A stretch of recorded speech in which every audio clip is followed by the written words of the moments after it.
Hey, what's going on YouTube? Welcome back to my channel. So today we're going to continue the solo training series from home using our grappling dummy. Per a special request, I'm going to cover the Peruvian necktie from attacking from the turtle position on top.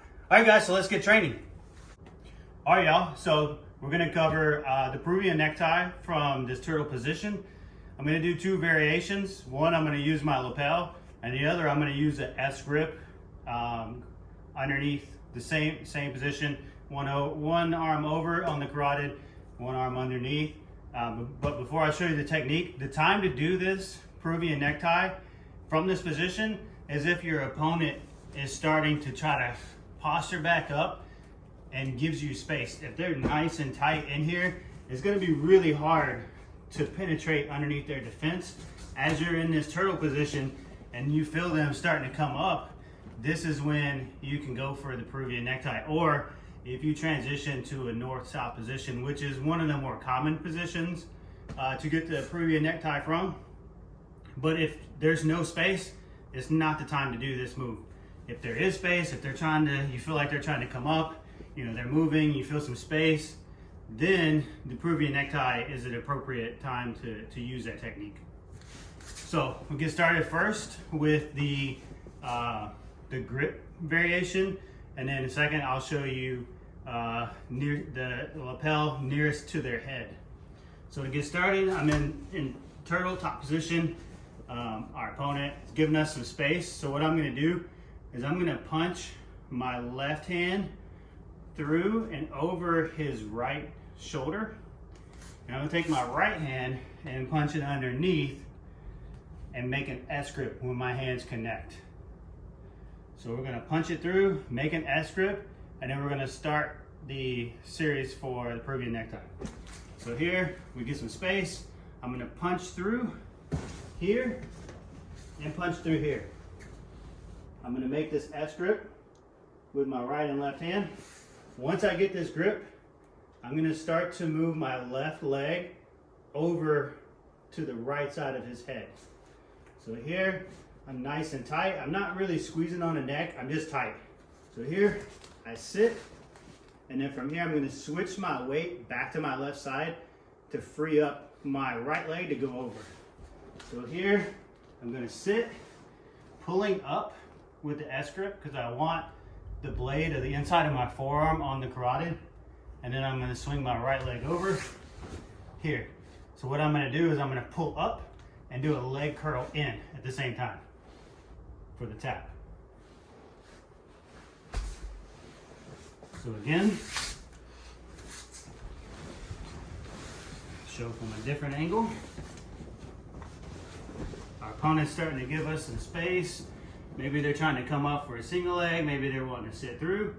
I'm going to take my left hand, punch over his right shoulder, and when I make this S grip, I want this part of my arm on the side of his carotid. So left hand's going to go over, right hand's going to come underneath. So here, we feel our opponent moving. I'm going to punch here, here, and I'm going to pressure down. I want my right shoulder kind of in his spine. I want this nice and tight, and I'm going to start to transition. So I'm on my right knee. I'm going to bring my left leg up because now it's light, over the head. Here. Now, I'm going to transition my weight back to my left side to make my right leg light. So here, I'm going to sit. As I sit, I'm going to pull up. I don't want any space. I don't want his head to pop out. So I'm going to sit on my butt, swing my right leg over, and what I'm going to do is leg curl both legs in and pull like I'm trying to pull him up with me at the same time.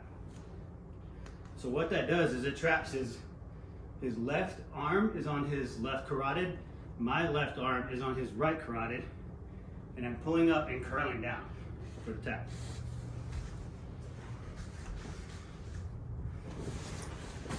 So from another angle,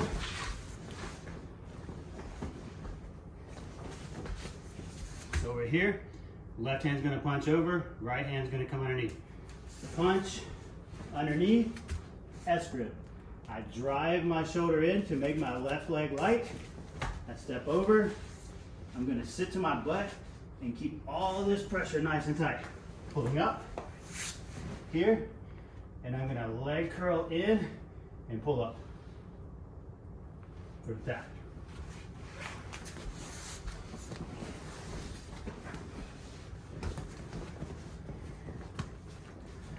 So we're here at turtle. And then for the finish. All right, so we're in the same position, same mechanics. This up, instead of making an S grip, I'm gonna take my near side lapel, feed it to my right hand underneath, and the rest is the same mechanics. So we're here, our opponent's starting to pressure up. We wanna hit him with something different, so I'm gonna pull out my lapel. I want the very tip as high as I can. So when I get ready to go, I'm just gonna do the same mechanics. I'm gonna punch it through and I wanna feed it. I want a nice grip. I just want a little bit past my pinky finger. If all you can get is 3, then that's all you can get. Try to get as much as you can to have a good solid grip. So we're here, I'm gonna punch this through, cross his neck. So left hand goes over right shoulder, and I want this lapel across his carotid. So we're here, feed it through. Once I grab, this is what it looks like. So with this gi, about all I can get is 3 fingers.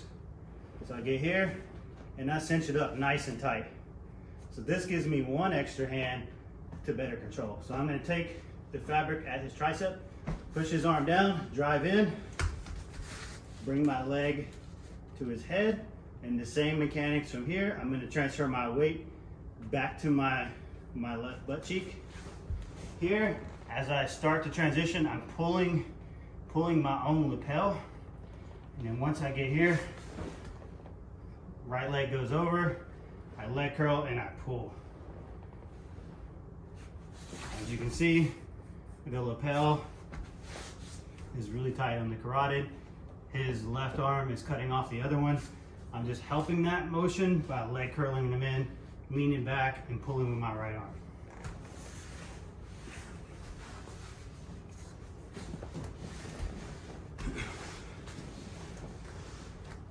So from a different angle, I'm here in turtle, pull out my lapel, feel my opponent giving me some space.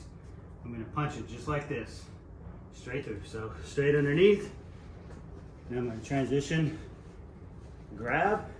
Once I got the grip, control at the tricep, the fabric, I wanna keep his arm planted at this point. So drive forward to make my left leg light, capture the head, now transition back to my left to make my right side light. Here, as I'm transitioning, I'm pulling this lapel like a saw blade on his neck. So pulling it tighter. Once I get the right leg over, leg curl and lean back for the tap.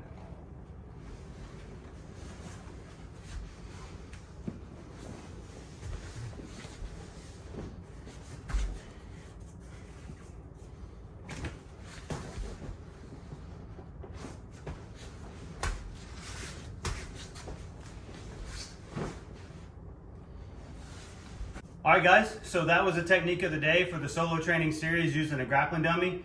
We did 2 variations of the Peruvian necktie, one with a lapel, one with an S grip. Please give it a try.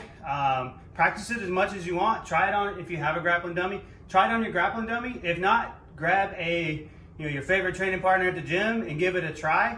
But remember, this is no substitute for training. Use this as a tool to get your reps in, to get your fitness.